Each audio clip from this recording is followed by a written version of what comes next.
Nous sommes arrivés aujourd'hui au cœur d'une époque où, si nous nous laissons atteindre dans notre centre émotionnel par tout ce qui se diffuse en continu, cela peut bien entendu nous conduire à une très très grande tristesse ou encore des peurs profondes ou à un désarroi. Il y a quelques années, sans doute autour de 2012, beaucoup de personnes, de résistants et de complotistes disaient qu'il fallait jeter notre télévision. Pour ma part, je ne l'ai jamais jetée parce que j'ai toujours été habituée à ne pas remettre mon pouvoir entre les mains d'autrui. Ainsi, je fais ce que je veux, quand je le veux, dans la mesure où je suis consciente que cela ne nuit à personne. On pourrait certes me répondre qu'à regarder telle émission ou telle information aussi peut pu polluer d'une certaine manière la planète. Mais après tout, qui est parfait aujourd'hui en ce monde? Je sais aussi m'autogérer moi-même, même si je sais en même temps que je suis encore appelée à grandir en conscience et dans le cœur. Je n'ai donc pas jeté ma télévision et je me suis permis de regarder et d'écouter ce que je souhaitais, certaines émissions, certaines informations et même des films. Cela étant dit, écouter parfois des personnes interviewées dans les médias mainstream peut également nous permettre de porter un regard plus profond sur le courant de cette société auto-analysée, cette société qui devient de plus en plus néfaste lorsqu'elle se retrouve entre les mains d'élites mafieuses ou de personnages liés à ces élites. Il est vrai que depuis plus de 10 ans, voire plutôt 15 ans, sur la toile, donc sur Internet, certaines personnes n'ont cessé d'affirmer qu'on nous mentait, que la télévision, comme tout ce qui s'y diffusait, était bien entendu tissé de mensonges, ou du moins d'interprétations orientées de la réalité. Pas faux. Selon elle, il fallait donc se détourner des journaux mainstream, des pages mainstream et n'écouter que des interviews ou des sources situées en dehors de ces circuits, car seules celles-ci étaient supposées transmettre de véritables informations. Pour ma part, j'appartiens à une époque où circulait en un ancien blog monté par un webmaster qui reliait quantité d'informations. Ce blog se nommait On nous cache tout. J'ai personnellement pu y accéder en 2004, y lire énormément d'articles, méditer sur ce qui était exposé, discerner le vrai du faux et approfondir de très nombreuses données. Au fil du temps, je me suis donc habituée à vivre de plus en plus à l'écoute de mon propre ressenti et de mon propre discernement. Par la suite, je n'ai donc pas été particulièrement choquée ni ahurie d'entendre certaines révélations portant sur la pédocriminalité, sur les détournements d'argent, sur les réseaux d'influence, sur la corruption, sur les abus de pouvoir ou encore sur les mécanismes d'emprise qui peuvent exister à différents niveaux de la société. J'ai toujours exprimé, voire même en un très lointain passé, une grande partie de ce monde est pourri. Qu'est-ce qu'on a pu me le reprocher? Pourquoi? Parce que j'étais dans ma réalité, en ce que je discernais, en ce que je ressentais, en ce que je voyais. Au fil du temps, par contre, cela ne m'a pas empêché non plus d'aller écouter sur des sites dits de réinformation, nombre de personnes qui abordaient justement tous ces sujets-là. Il m'est parfois arrivé de reconnaître qu'il y avait de véritables questionnements soulevés, mais aussi à d'autres moments de sentir qu'une personne allait peut-être trop loin, qu'elle exagérait, qu'elle interprétait de manière excessive ou qu'elle finissait par se laisser emporter dans une forme de délire ou de surenchère. J'ai moi-même essayé à certaines périodes de commenter. J'ai pas mal participé sur un ancien site qui se nommait, si je me souviens bien, Stop Mensonge, où différentes personnes étaient interviewées, où divers articles étaient relayés. Certains me semblaient justes, pertinents, parfois même éclairants. D'autres, en revanche, me paraissaient glisser peu à peu vers l'exagération, l'emballement, voire une lecture trop extrême des choses. Après cela, chacun se faisait bien entendu son propre avis. Néanmoins, ce que j'ai constaté au fil du temps, c'est que dès lors que l'on n'appartenait pas à une cour, c'est-à-dire dès lors qu'on ne valide pas à 100% un article, le discours d'une personne dite réinformante, d'un résistant ou d'un complétiste, on finit très vite par être rembarré, comme s'il fallait absolument entrer dans un camp, adopter ses codes, répéter ses certitudes et jouer un rôle dans un jeu d'appartenance. Or pour moi, la vie n'est pas un game, un jeu. Elle n'est pas une scène sur laquelle il faudrait surjouer des convictions pour être accepté quelque part.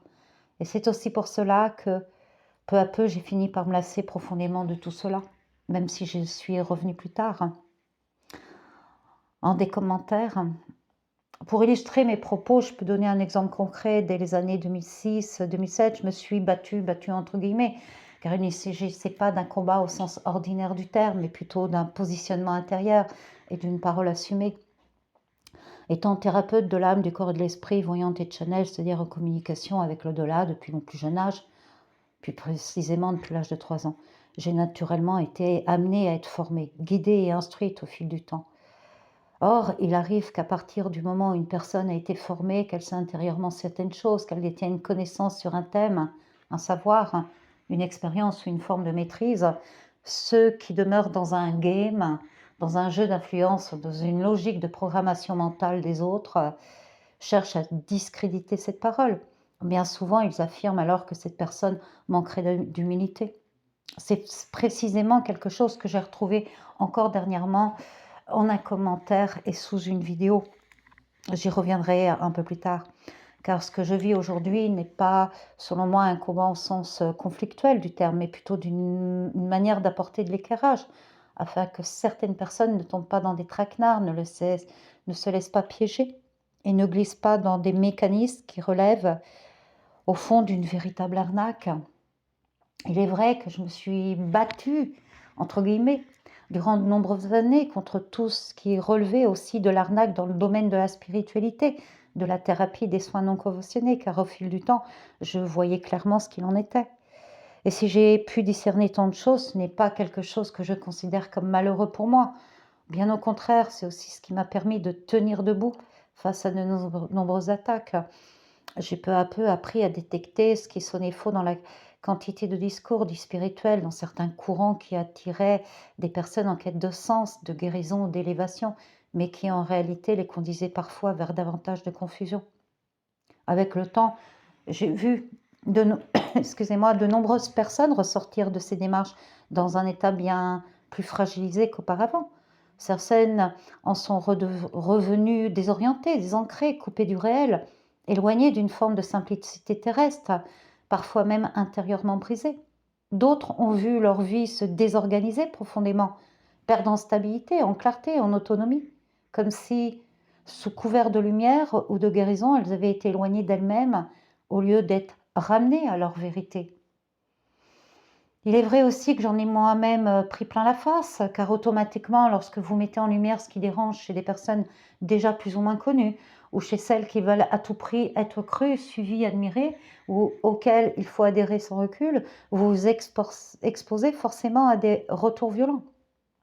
Et puis encore, lorsqu'à force d'observation, de recul et de discernement, l'on finit par reconnaître qu'une personne est en réalité prise dans un ego surdimensionné, dans une forme de démesure, voire dans une mégalomanie spirituelle ou psychologique, et qu'on l'ose le dire, non pour nuire, non pour humilier, mais pour protéger un futur, pour éviter des dégâts plus grands, pour empêcher que d'autres ne tombent dans une emprise, alors l'on devient presque automatiquement une cible, un troll, un troll, ou un suppôt de Satan, ou une acolyte ou une criminelle.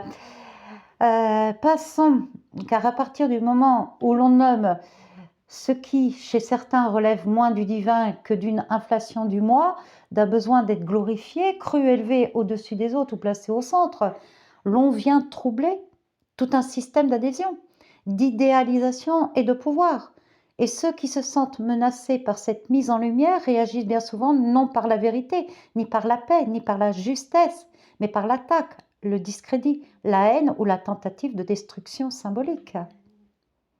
Beaucoup savent très bien relier à elle un grand nombre de personnes, greffer des fidélités, greffer une emprise affective, spirituelle ou psychologique et entraîner derrière elle tout un courant d'adhésion. Et c'est précisément là que quelque chose doit être entendu. Ce qui œuvre réellement dans le divin n'a pas besoin d'être écrasé, de salir, d'intimider ou de lancer une meute contre celui ou celle qui questionne. Le divin n'a pas besoin de violence pour se soutenir. Ainsi, lorsque le simple fait de nommer un ego surdimensionné, une démesure ou une emprise déclenche aussitôt des attaques, il y a lieu de s'interroger sérieusement sur ce qui est réellement à l'œuvre. Car bien souvent, ce n'est pas le divin qui se défend, mais un système d'illusions qui cherche à survivre. Et lorsque vous vous retrouvez seul face à une multitude acquise à un mauvais gourou, entre guillemets, il devient très difficile d'aller plus loin. Non pas parce que la vérité n'a pas de force, mais parce que peu de gens sont prêts sur le moment à voir ce qui les illusionne ou ce qui les tient. C'est d'ailleurs pour cela qu'à partir de 2007-2008, le divin m'a en quelque sorte dit laisse tomber. Non pas dans un sens de renoncement amer, mais dans celui d'un juste recul, comme pour me faire comprendre que toutes ces personnes allaient de toute façon au-devant de leur propre expérience et qu'on ne peut pas empêcher quelqu'un de traverser ce qu'il doit comprendre par lui-même. Il m'a été montré qu'il ne servait à rien de perdre davantage d'énergie. J'avais parlé, j'avais donné, j'avais semé. Ensuite, cela ne m'appartenait plus. C'était à chacun de réfléchir, de discerner, de vivre son propre parcours, même si cela impliquait entre-temps des erreurs, des chutes, des souffrances ou de lourds ratés. Peut-être qu'un jour, certaines de ces personnes s'apercevront qu'il n'était pas nécessaire de souffrir autant pour approcher le sens réel de la vie. Peut-être comprendront-elles qu'il existe des chemins de conscience qui n'exigent ni destruction intérieure, ni dépendance, ni aveuglement, mais au contraire davantage de vérité, de simplicité et de lucidité. Peut-être que certaines personnes finiront aussi par s'apercevoir que la guerre spirituelle n'a pas commencé au moment où Emmanuel Macron l'a évoquée en 2020. Elle ne date pas d'hier. Elle traverse l'humanité depuis la nuit des temps. Peut-être conscientiseront-elles également que, d'une certaine manière, tout est spirituel, car dans toute restructuration humaine, dans tout mouvement collectif, dans toute orientation de civilisation, l'esprit circule. Il traverse les pensées, les intentions, les idéologies, les décisions, les rapports de force, les élans de cœur, comme les dérives de l'ego. L'esprit circule dans le domaine politique, il circule dans l'économie, il circule dans les échanges humains, il circule dans le soin, il circule dans la médecine générale, comme dans les médecines traditionnelles. Il circule dans le domaine des finances, dans l'éducation, dans la justice, dans les médias, dans l'art, dans la parole publique, dans la manière d'informer, de transmettre, de gouverner, de séduire, d'influencer et même de manipuler. Autrement dit, la spiritualité ne se limite pas à quelques pratiques, à quelques croyances ou à quelques cercles étiquetés spirituels, entre guillemets. La spiritualité est partout où l'esprit agit, partout où une intention traverse un acte, partout où une énergie vient orienter une parole, un choix, une structure ou une relation.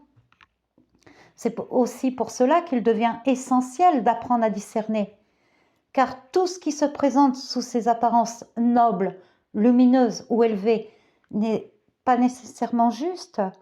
De même, tout ce qui semble purement matériel, politique, économique ou social n'est jamais dépourvu d'une dimension spirituelle, puisqu'il y a toujours, derrière les formes visibles, un souffle, une intention, une orientation de conscience, ou parfois d'inconscience.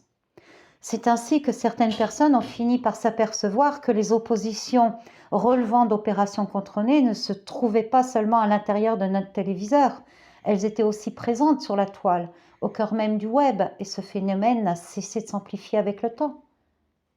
Au fil des années, nous avons vu émerger quantité d'analyses, d'avis et de retours montrant que telle figure complotiste, telle résistante ou telle personnalité dite dissidente pouvait elle aussi participer, consciemment ou non, à une opération contrôlée, que ce soit dans le domaine de la géopolitique, dans certains combats médiatisés, ou encore dans la lutte contre la pédocriminalité. Et pourtant, à ce jour, l'on continue sans cesse à nous demander de croire telle personne, de croire telle parole, de croire tel visage, de croire telle posture d'opposition. Pourquoi ? Parce qu'une multitude de personnes applaudissent encore nombre d'opérations contrôlées, sans les reconnaître comme telles. Parce qu'un flux constant de soutien, d'adhésion et de partisans entretient ces mécanismes, y compris dans les milieux qui prétendent justement s'y opposer. Dès lors, l'illusion se renforce. Plus une figure semble combative, informée, dissidente ou courageuse, plus elle peut susciter l'adhésion, sans que l'on prenne toujours le temps d'interroger ce qu'elle sert réellement, ce qu'elle alimente, ou vers quoi elle conduit les consciences. C'est bien là toute la difficulté. Beaucoup pensent échapper à la manipulation, simplement parce qu'ils ont quitté les circuits officiels, alors qu'ils peuvent parfois retomber autrement, dans d'autres formes d'affluence, de captation, de mise en scène. Parfois, les personnes qui gobent en s'emportant avec tout ce qui peut être dit n'ont en réalité pas véritablement écouté. Elles n'ont pas tout entendu, n'ont pas visionné l'ensemble des vidéos, n'ont pas suivi sur la durée la personne qui s'exprime parfois pendant de longues heures et n'ont pas davantage pris le temps de lire tous les constats qu'elle avance. Elles ne sont souvent que de passage. Elles croisent un contenu, un extrait, une émotion, une parole marquante. Et parce qu'elles sont touchées sur le plan émotionnel, parce qu'on leur parle de pédocriminalité, d'états de victimes, de traumatismes parfois extrêmement lourds et cruels, elles se sentent aussitôt saisies de l'intérieur. Dès lors, l'adhésion devient presque automatique. Non pas forcément parce qu'elles ont réellement discerné ce qui est dit, vérifié ce qui est avancé, ou pris le temps d'une réflexion approfondie, mais parce que la charge émotionnelle du sujet vient court-circuiter le recul. Et c'est bien là l'un des points les plus délicats. Plus le sujet est grave, plus la souffrance évoquée est intense, plus il devient difficile pour beaucoup de garder une distance juste, comme si le simple fait d'interroger, de nuancer ou de ne pas adhérer immédiatement risquait d'être perçu comme un manque de cœur, alors qu'en réalité, le discernement demeure plus que jamais nécessaire, précisément lorsque les blessures humaines les plus profondes sont mises en avant. Pourtant, nombre de personnes n'ont-elles déjà pas entendu, au fil des années, dans certains milieux alternatifs ou spirituels, que diverses substances, certaines habitudes de vie, certaines pollutions environnementales ou certains conditionnements pouvaient altérer la clarté intérieure, troubler le discernement, voire, selon le discours, bloquer la glande pinéale. N'ont-elles pas également reçu de nombreux enseignements, parfois sous forme de cours, de transmission, de paroles partagées, sur le discernement, sur la nécessité de se reconnecter à soi, à l'énergie divine, au souffle sacré, à ce que d'aucuns nomment le Saint-Esprit? Et pourtant, n'est-il pas aussi enseigné dans bien des églises qu'il est possible d'entrer en relation avec le Saint-Esprit, d'en ressentir la présence, l'énergie, la vibration, l'inspiration intérieure, et de se laisser guider par une intelligence plus haute que le seul mental? Dès lors, une question se pose. Comment se fait-il que tant de personnes, tout en ayant entendu parler de discernement, de connexion spirituelle, d'écoute intérieure et de reliance au divin, puissent, malgré cela, continuer à adhérer si facilement à certaines paroles, à certaines figures, à certaines mises en scène émotionnelles, sans prendre le temps d'un véritable recul? C'est peut-être parce que qu'entendre un enseignement ne signifie pas encore l'incarner. C'est peut-être parce qu'en connaître des mots et vivre une véritable reconnexion intérieure, il existe un écart immense. Et c'est sans doute dans cet écart que bien des confusions continuent de s'installer. Toutefois, j'ose dire que, pour pouvoir véritablement connaître le divin, l'esprit, le souffle divin, il est nécessaire de lui accorder du temps, de la présence, de l'écoute, et d'entrer avec le souffle sacré dans une relation qui se tisse au fil des heures, des jours, des mois, des années. Car une telle relation ne se décrète pas, elle se construit. Il en va, au fond, comme de l'amitié. L'amitié se bâtit pas à pas, dans la durée, dans la confiance, dans la fidélité du lien. Et lorsqu'elle est authentique, elle porte en elle quelque chose de sacré, Ce sacré-là, on le retrouve aussi dans la relation au divin, dans l'approche des guides spirituels, des anges, des archanges, ou de toute présence lumineuse avec laquelle l'âme apprend à entrer en résonance. Mais l'être humain, prend-il encore réellement le temps? Se donne-t-il ce temps? Se donne-t-il les moyens d'apprendre à connaître pas à pas une présence, une personne, une vibration, afin de construire avec elle un lien véritablement sacré? Prend-il le temps de reconnaître ce qui vit en face de lui, de le ressentir profondément, de le laisser se révéler sans précipitation, sans projection, sans besoin immédiat de croire ou de conclure? Car connaître réellement suppose autre chose qu'une impression fugace. Cela demande une attention, une patience, une qualité de présence, une fidélité intérieure. C'est ainsi seulement qu'un lien peut devenir vivant, habité, et qui peut révéler dans la profondeur ce qu'est réellement l'autre. Non, beaucoup de gens ne prennent pas le temps d'apprendre, pas à pas, à connaître réellement les personnes. Ils ne prennent pas le temps d'observer sur la durée ce qui se diffuse. Peu à peu, des prises de parole sur la pédocriminalité, sur le satanisme, sur les victimes, sur les prétendues victimes, car oui, cela existe aussi. Ni de décerner ce qui, dans ces combats ou dans ces luttes, relaie parfois autant d'informations que de désinformations. Au fond, qui peut véritablement dire qui est parmi tous ces résistants, tous ces combattants anthropocamés, tous ces complotistes, toutes ces figures mises en avant au nom d'une prétendue vérité? Je ne dis pas cela pour cracher sur qui que ce soit, ni pour dénigrer. Je me tiens simplement face à un constat que je remarque de plus en plus. Si tu prends le temps, si tu te donnes en temps à un moment donné, tu approcheras la vérité. Car auparavant, il y a 10 ans encore, on nous demandait d'aider telle personne, d'admirer telle autre, de la soutenir, de la mettre en avant, presque de la porter au nu. Puis, 5 ou 8 ans plus tard, cette même personne se retrouvait descendue en flèche, accusée à son tour d'être prise dans une opposition contrôlée. Parfois c'était fondé, parfois non. Mais le mouvement, lui, demeure révélateur. Tout cela ressemble de plus en plus à une guerre spirituelle dans laquelle l'on nous demande de croire à tout prix, d'adhérer sans réserve, de suivre sans réellement discerner, alors même que beaucoup ne cessent de prêcher l'importance du discernement. Et c'est là que le paradoxe devient frappant. Car ceux qui parlent le plus de discernement sont parfois aussi ceux qui supportent le moins qu'on l'exerce réellement.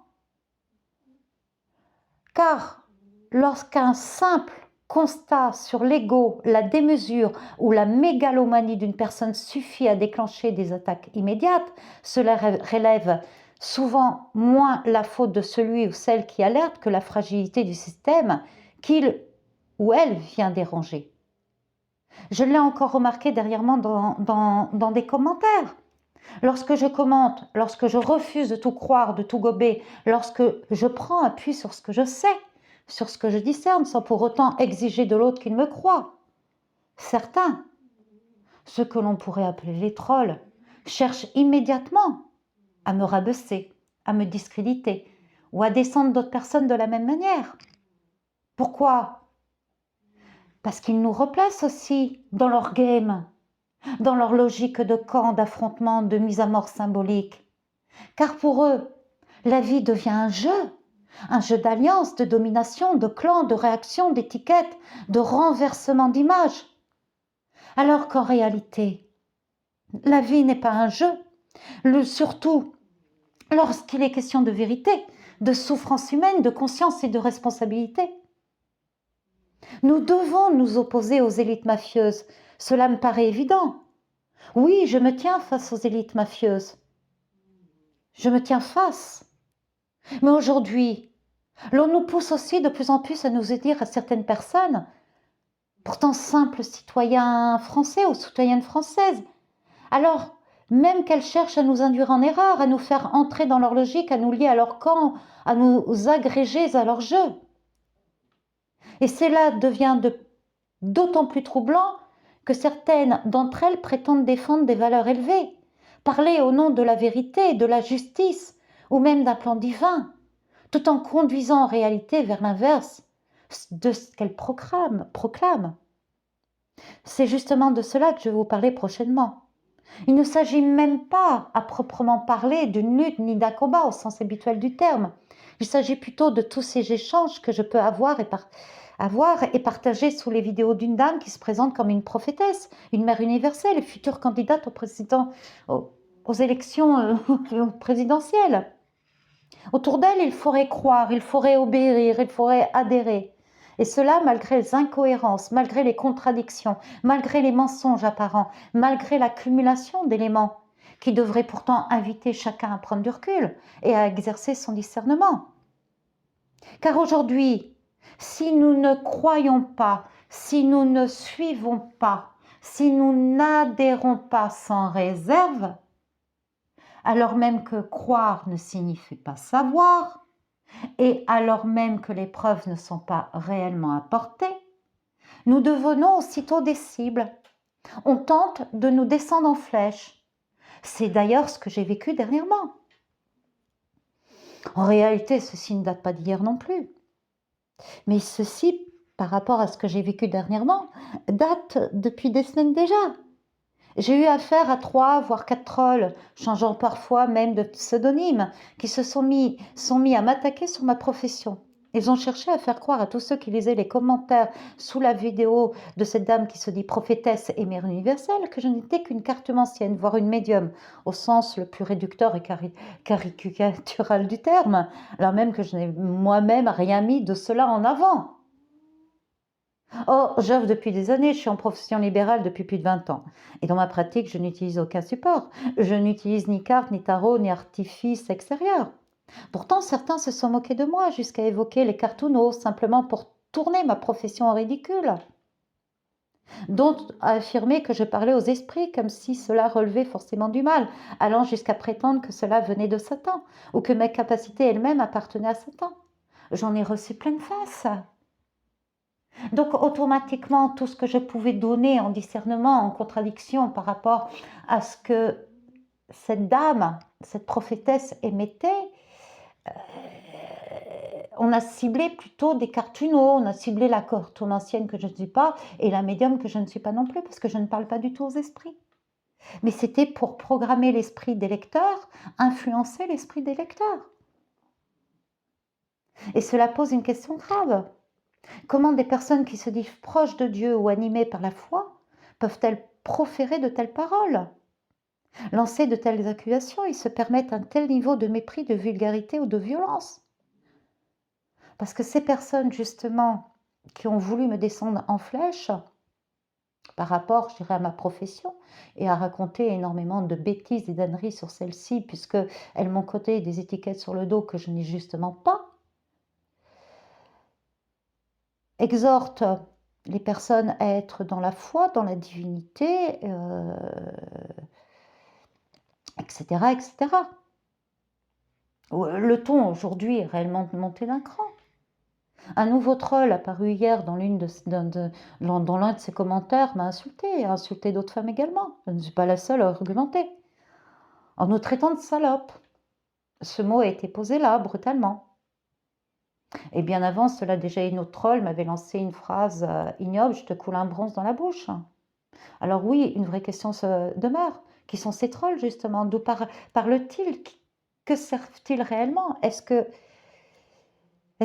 qui en eux justifie un tel déversement de haine? Nombre de questions se posent. Nombre de questions. Par contre, ils nous posent sur le dos qu'on est payé justement pour troller. Non, on argumente. C'est tout. Donc ce nouveau troll arrivé hier a également essayé de me pointer du doigt au sujet du prix de mes consultations. Selon lui, je critiquais la cagnotte de Madame Sophie Elric.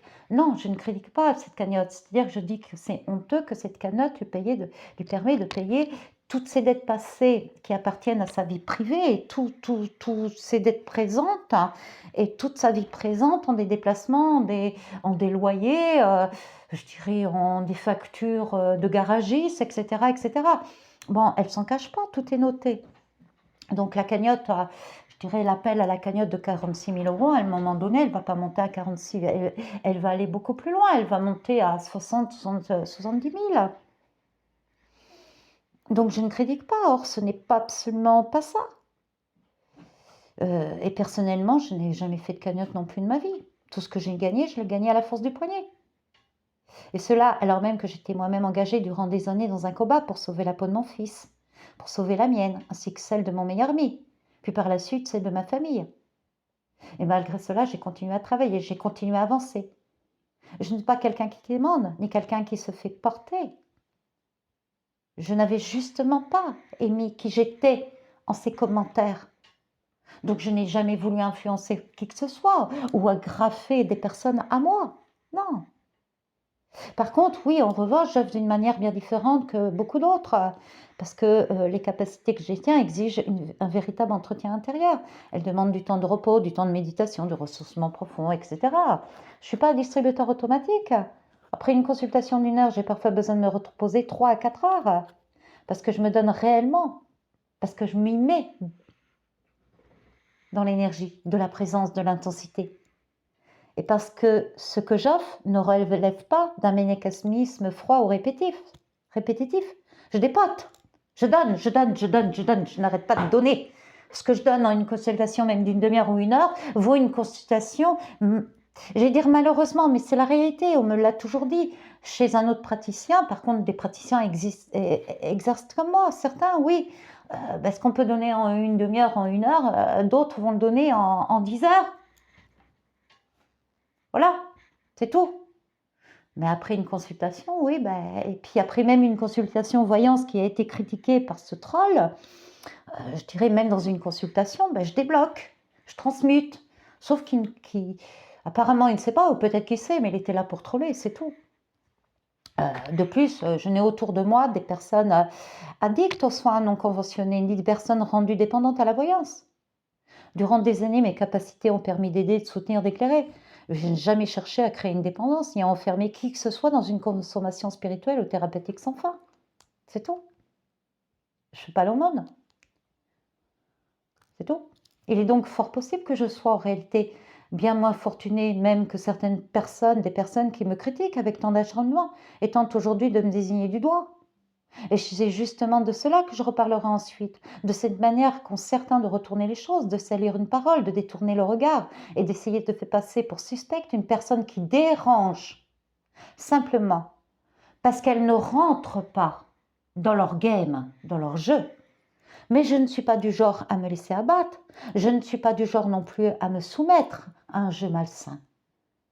Pour moi, la vie n'est pas un game. La vie n'est pas un terrain de harcèlement, de manipulation, d'étiquetage ou de destruction symbolique. Quelque part, oui, je suis une guerrière de lumière. J'ai appris à me battre, j'ai appris à me défendre. Je sais comment combattre, entre guillemets. Cet apprentissage, je l'ai traversé durant de longues années, face à des forces obscures, face à des réalités profondément sombres. Néanmoins, je ne demande à personne de me croire. Je n'ai jamais voulu me mettre en avant ni exposer toute mon histoire, je la protège bien entendu, car la vie d'un enfant n'est pas un game, ma vie n'est pas un jeu, et celle de ma famille ne se place pas davantage dans une logique de spectacle ou de mise en scène. Je le vis ainsi, c'est tout. Ceci est ma personnalité, ceci est mon chemin. Pourtant, nous vivons dans un monde où beaucoup finissent par croire presque automatiquement les personnes qui sont montées en haut de l'échelle, en haut de la pyramide, comme si leur position suffisait à valider leurs paroles. Et l'on nous demande non seulement de croire, mais aussi de cautionner tous les dégâts que cela peut engendrer. Car derrière tout cela, il y a aussi des intérêts financiers, matériels, des intérêts d'image, d'influence et de pouvoir. Et il faudrait encore qu'on remonte en haut de cette pyramide un ou une personne. Interrogation.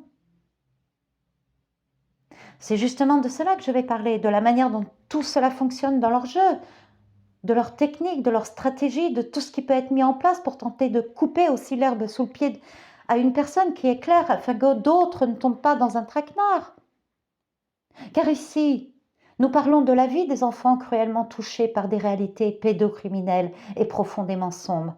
Nous parlons aussi de la vie de leurs parents. Leur vie n'est pas un jeu. La vie n'a pas à être enfermée dans leur game, dans leur logique, dans leur mise en scène. Nous sommes loin. Nous sommes donc loin d'être sortis de cette guerre spirituelle, même si l'on voudrait nous faire croire que demain tout ira bien, que le soleil brillera soudain sur la planète, que les nuages se disperseront d'eux-mêmes et que l'eau vive se déversera sur tout le sol français. Toutes ces paroles lancées en l'air, toutes ces reprises de versets bibliques utilisées pour faire croire au monde que demain il fera jour, ne suffisent pas à établir la vérité. Car la vérité ne se prouve ni par la mise en scène, ni par les slogans, ni par les déclarations grandioses. Elle se reconnaît dans la cohérence, dans les fruits, dans la justesse, dans l'intégrité et dans ce qui, véritablement, libère au lieu d'enfermer. À bientôt, Valéria. Je vous embrasse tout en vous souhaitant une belle soirée ou peut-être un bon jour. Au revoir.